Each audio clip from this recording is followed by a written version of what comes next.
¿Cuál es el análisis que usted ha realizado respecto de esta modificación al Código Penal? Bueno, todos los médicos del país hemos estado desde el 1 de agosto muy permanente en contacto con la Asamblea y el Palacio de Carondelet para hacerle entender al señor presidente y a sus asesores jurídicos las reflexiones conceptuales referente al Código Penal y la práctica profesional de los médicos.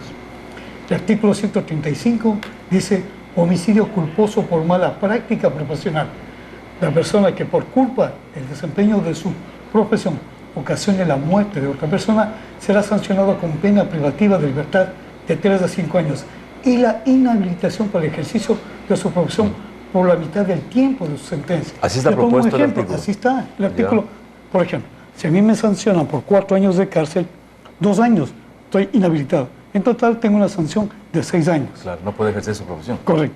La controversia se debe al intento de penalizar un hecho culposo, que por definición no implica intención deliberada de causar daño. Es decir, no es un delito. Un elemento más de controversia es la inhabilitación más prolongada, contrario a la doctrina jurídica universal que subraya la equidad de penas frente al mismo delito. En otras palabras, nos juzgan 2 veces: la sentencia de cárcel y la inhabilitación.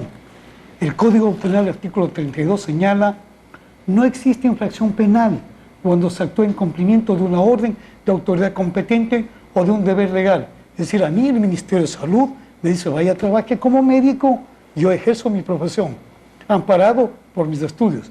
Es evidente que el médico actúa en cumplimiento de un deber legal y ético inexcusable de prestar cuidado. Por lo tanto, en conformidad con el texto y el espíritu del artículo 32, los actos médicos no son punibles. Entonces el artículo 32 entra en conflicto con el artículo 135, ya que el acto profesional legalmente inexcusable está orientado al cuidado y no puede configurar un delito. Aquí la doctrina jurídica universal prevalece imperativamente. La impericia o negligencia se debe calificar como un hecho culposo, y un hecho doloso es muy diferente a un hecho culposo. La ley civil correspondiente, de acuerdo al Código de la Salud, es el que nos debe indicar. Entonces yo no entiendo, es mi apreciación como médico. ¿Este es su análisis? Es el análisis jurídico. ¿Comparte a nivel de gremio la clase médica? Correcto. ¿Usted ha estado en las asambleas? Por favor, hemos estado en Quito. Correcto. Ya. Hemos estado en Quito sobre todo. En todas estas reflexiones, aquí está el documento de la vigilia médica que le hicimos en el Palacio de Carondelet, el contacto en el pueblo de la Asamblea Nacional Constituyente, pero hicieron caso omiso. Ahora, se habla de un hecho culposo. ¿Quién califica este hecho culposo? Esa es la parte en que nosotros estamos pidiendo. No queremos, como dice aquí en la revista Eugenio Espejo, que nuestros actos de negligencia e impericia quedan amparados por un falso espíritu de cuerpo. Es decir, debe haber peritos especializados en analizar el proceso. Fue impericia, fue negligencia, y eso en el país no existe jueces ni fiscales preparados para calificar esto. No he visto yo en la problemática nacional un médico que al mismo tiempo sea un especialista en derecho constitucional en este tema. Entonces, ¿quiénes van a juzgar? Ahora, doctor, está bien, ustedes hacen el juramento de Sócrates cuando esto es de tradición, Hipócrates, perdón, de Hipócrates.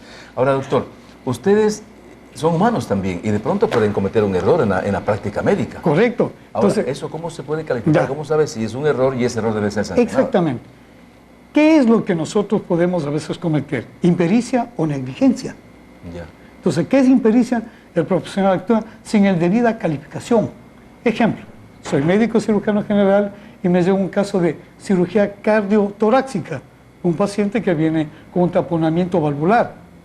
Y por audaz yo me meto a operar eso. Y va a ver la consecuencia debida, ¿sí o no? Ahí es impericia. Ojo, pero si estoy en una unidad médica en la que el Estado me puso a trabajar, ¿sí?, y no me da los debidos recursos para atender, por favor, el Estado también tiene parte de la culpa aquí. Le vuelvo a indicar, nosotros los médicos nos dicen: vaya, labore como médico. El Estado nos pone. Pero a veces, y es lo que le dijo el doctor del hospital Pablo Arturo Suárez, de que no tenemos los debidos elementos para actuar con todo. Y hubo una cosa muy especial en el hospital Pablo Arturo Suárez: los pacientes que es la parte medular de nuestro proceso como médico, nos salieron a defender. Dijeron que hay muy buenos médicos. Yo siempre he dicho al señor presidente en mis cartas directas, ¿quién ha sostenido la medicina ecuatoriana? Nosotros los médicos. Yo le hice un recuerdo a la ministra de que en el ayer, cuando yo fui médico rural, Hospital de Ventanas, teníamos que donar sangre para salvar la vida de las pacientes que llegaban con una placenta previa. ¿Qué es una placenta previa? Un sangrado masivo de la mujer.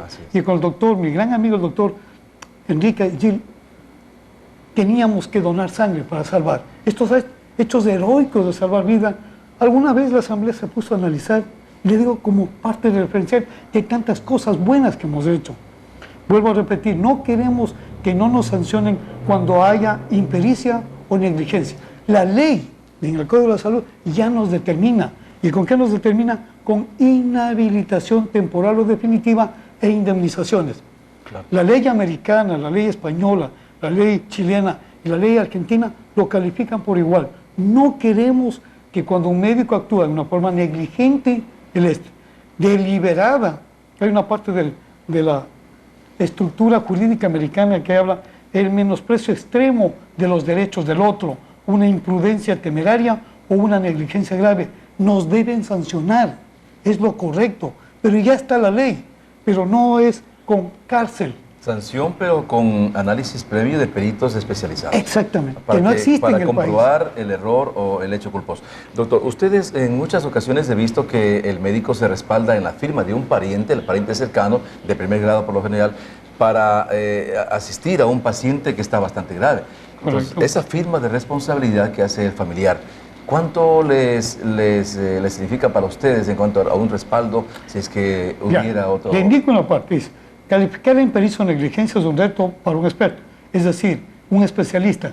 Debemos calificar, ¿sí?, calificaciones experimentadas, analizar el consentimiento informativo del que está y los protocolos en contexto y las circunstancias del acto médico para pronunciarse justificadamente e informar al juez. Entonces, cuando usted entra al quirófano, debe tener una firma previa de un familiar al que se le hace conocer la problemática de la situación, los riesgos. Y algunos dicen, opere o no. Y nosotros vamos con ese protocolo previo.